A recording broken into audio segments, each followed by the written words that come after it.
Iceland is a fishing nation, and ever since settlement, Icelanders have lived in harmony with fish. But today, we are losing that connection. We as fish conservationists are trying to bring that connection back.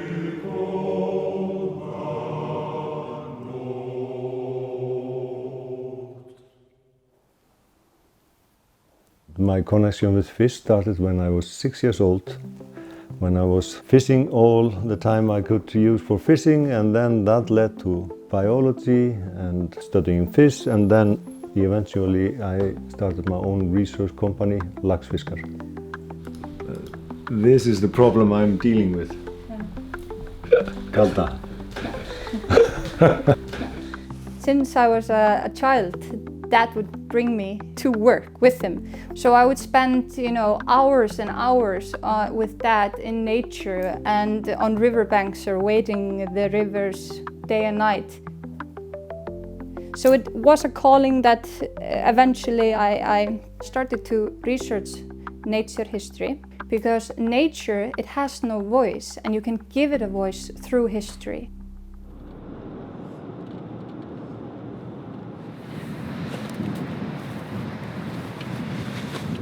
Já, nei, við tökum það bara í næstu ferð.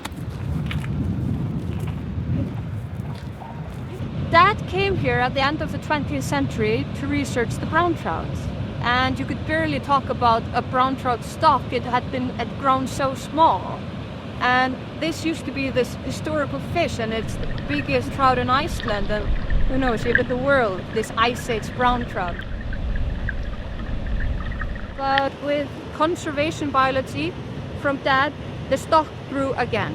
Dad has been known actually as the trout king of Iceland. So that's basically his nickname. Thank you very much.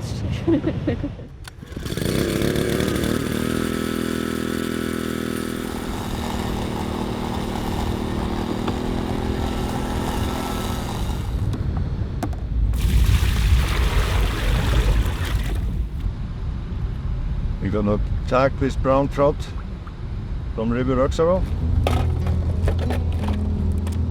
I've been studying the brown trout for 26 years, monitoring their behavior and the population. Without research, there's no data, thus no conservation. So there is this bond between him and the brown trout. He knows them as individuals because he meets some of them again and again, year after year. And so strong is this bond that he actually names some of them. We're gonna name this fish Eric.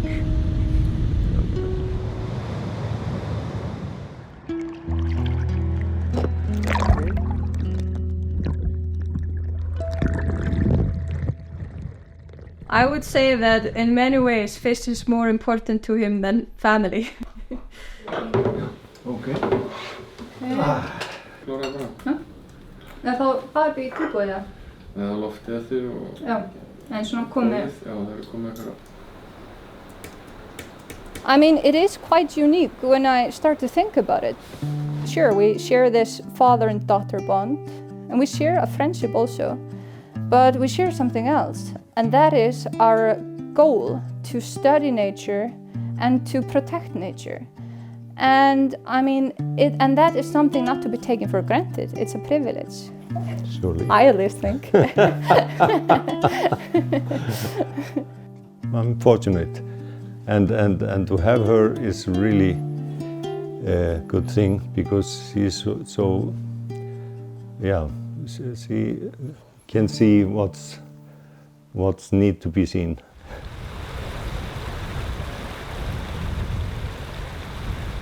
My connection with the fish started here in this river. I used to play in this river when I was a child. One day I was lying at the bottom of her deepest plunge holes under her biggest waterfall.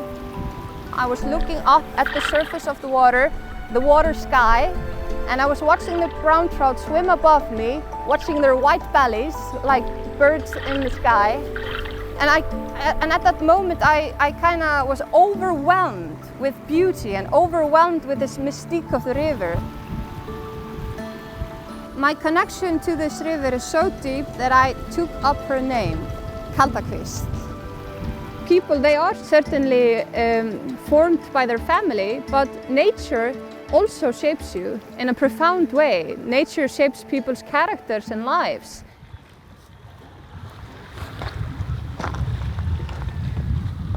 Sérðu eitthvað núni?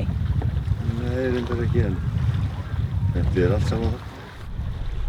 The most important aspect really of our job, our research, is to make people reconnect to the aquatic environment. And that is why me and Dad are going next semester to elementary school, and we're going to be talking to school children about the importance of the aquatic environment and the importance of protecting that environment and connecting to that environment. It's so important to bridge that gap with telling people what's they need to know. History is one thing, research is another thing. This way we hope to be able to create a bond between the future generations to the ocean and the rivers and the lakes. Because, I mean, you only give a damn about what you know and what you care about.